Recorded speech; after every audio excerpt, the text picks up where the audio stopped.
Have you ever noticed how the most powerful connections form without a single word? There you stand in a crowded room, yet something about your presence cuts through the noise. Not through volume, but through an ancient language that speaks directly to the human soul. The body knows truths the mind has yet to discover. And when you understand this silent symphony, when you master these subtle signals, you become not just attractive, you become unstoppable. This is the art of presence. This is the wisdom of being. Thank you for joining me on this journey of self-discovery. If this wisdom resonates with you, consider subscribing as we explore the depths of human potential together. The face cannot lie about what the heart feels. When was the last time you felt that warm rush creeping up your neck, painting your cheeks with the color of vulnerability? This involuntary bloom, this blush, is perhaps the most honest signal your body can send. It's the body's way of saying, this matters, you matter. In a world of carefully curated images and rehearsed interactions, the blush stands as nature's truth detector. You cannot fake it. You cannot will it into existence. When that subtle warmth spreads across your face in someone's presence, it announces something profound. Here stands a person unafraid of their own humanity. Consider the startup founder who walks into a room full of investors. She's prepared, she's polished, she's professional. But when she catches the eye of that one investor who truly understands her vision, something shifts. The slight flush that colors her cheeks as she speaks about her passion, that's not weakness. That's power in its most authentic form.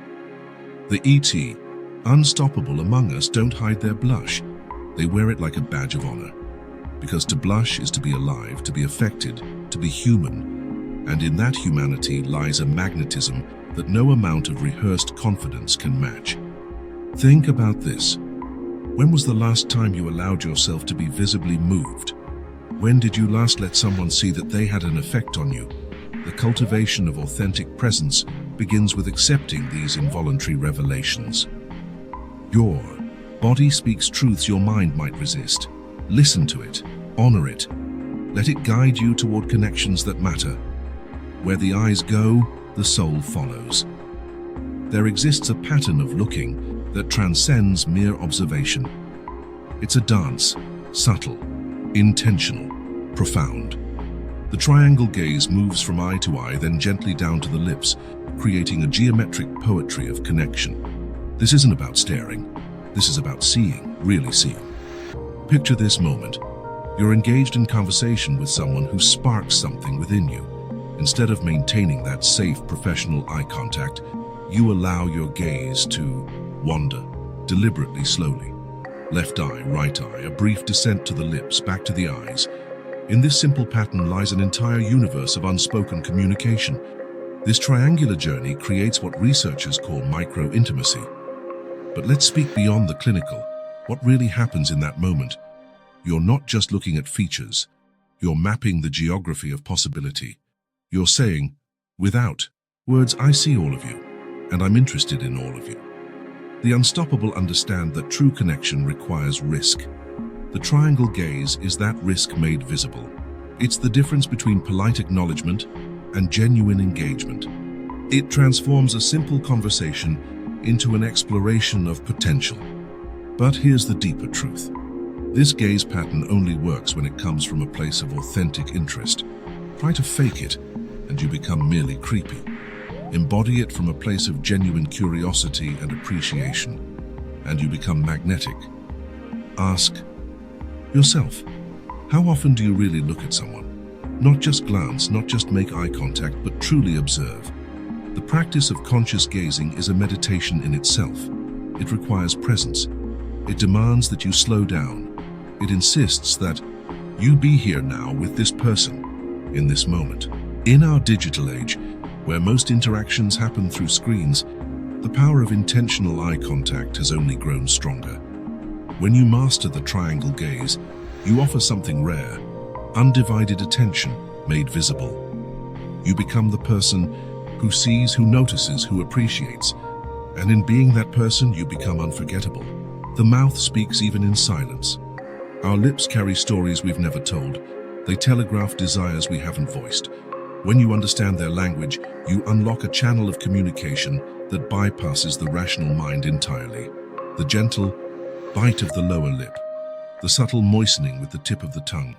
These aren't just nervous habits, they're the body's way of drawing attention to one of our most sensitive and expressive features.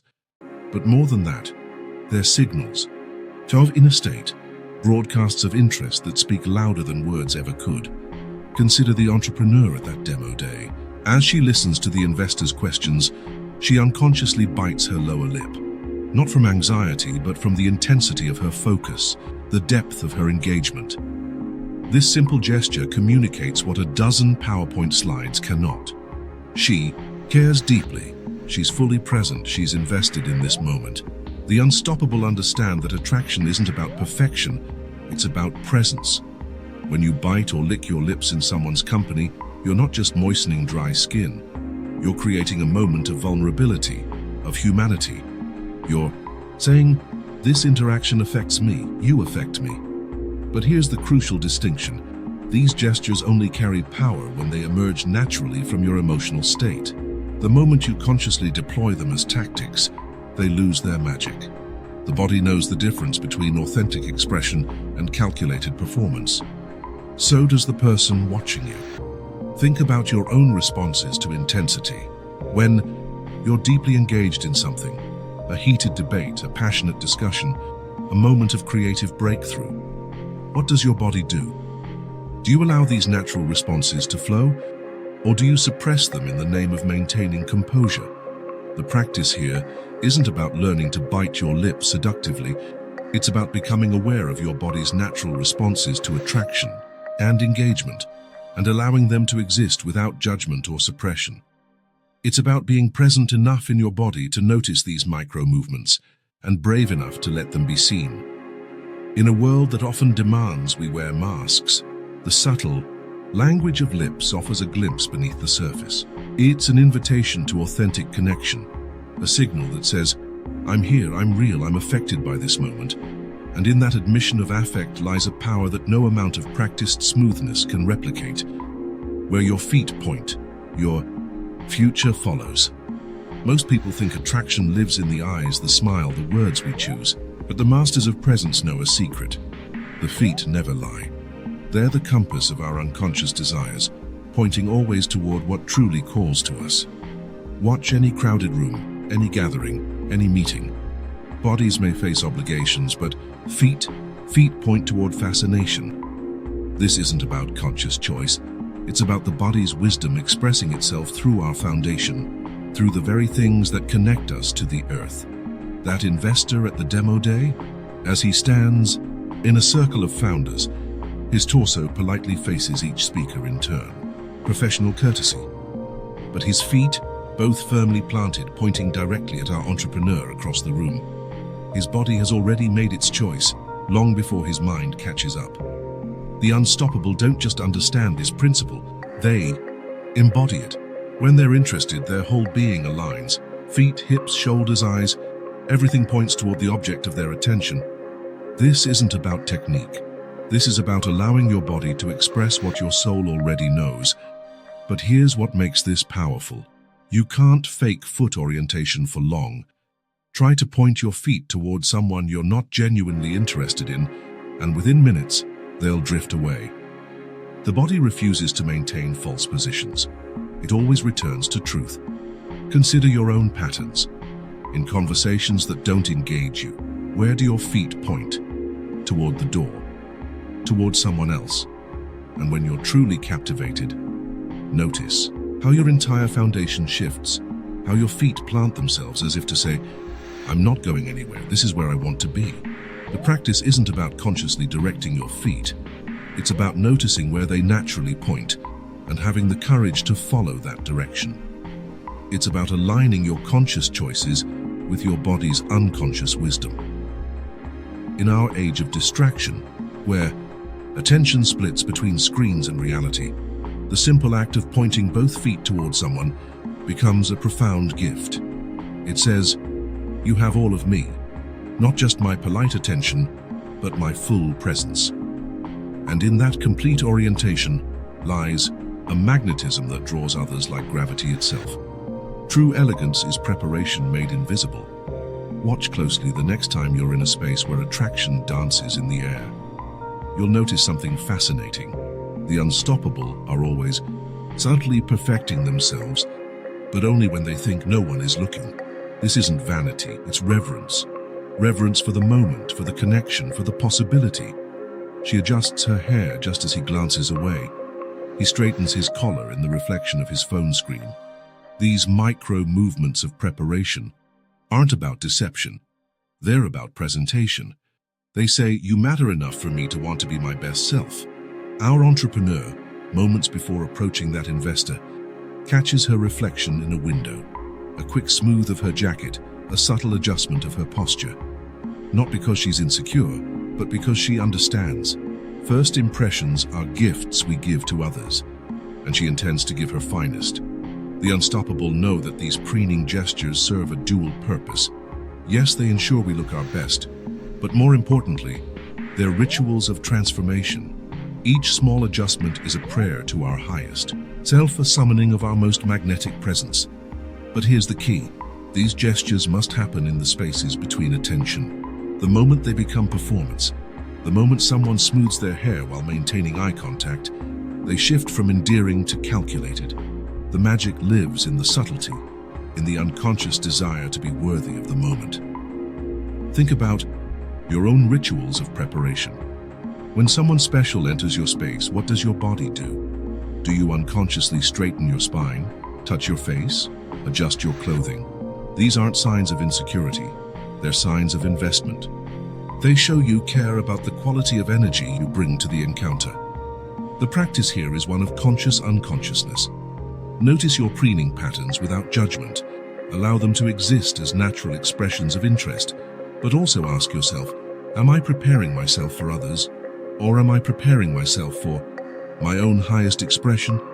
Because here's the truth that changes everything. When you preen not to impress but to express, when you adjust and prepare not from insecurity but from self-respect, you tap into a different kind of power.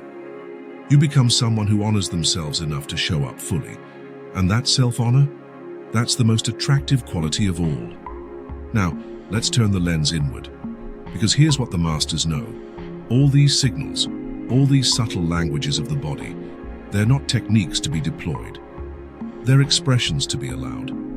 Have you ever noticed how the most magnetic people seem to move through the world with an invisible current? They don't try to be attractive, they simply are. This isn't about genetic gifts or learned behaviors.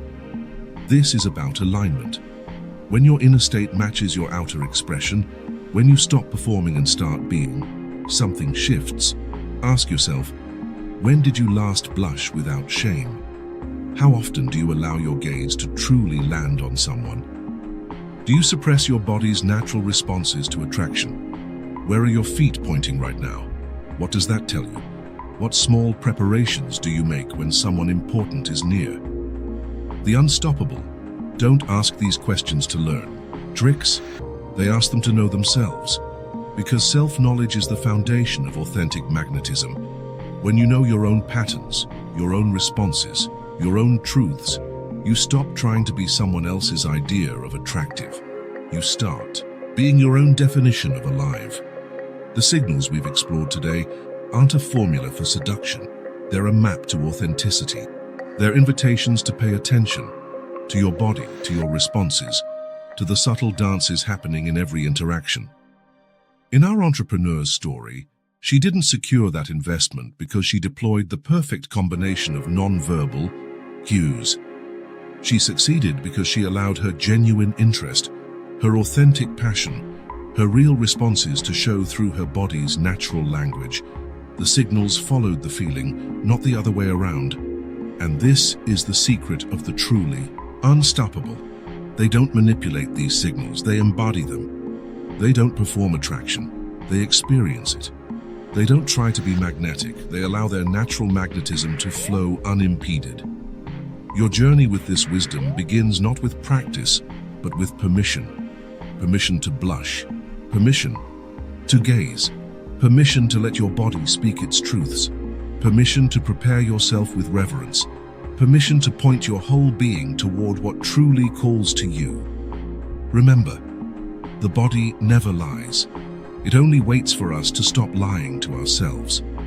Thank you for walking this path of discovery with me. If these insights have stirred something within you, I invite you to subscribe and join our community of seekers. Share this video with someone who needs to hear its message. Leave a comment about which signal resonates most deeply with your experience. See you next time. Keep your eyes open, your mind curious, and your spirit evolving.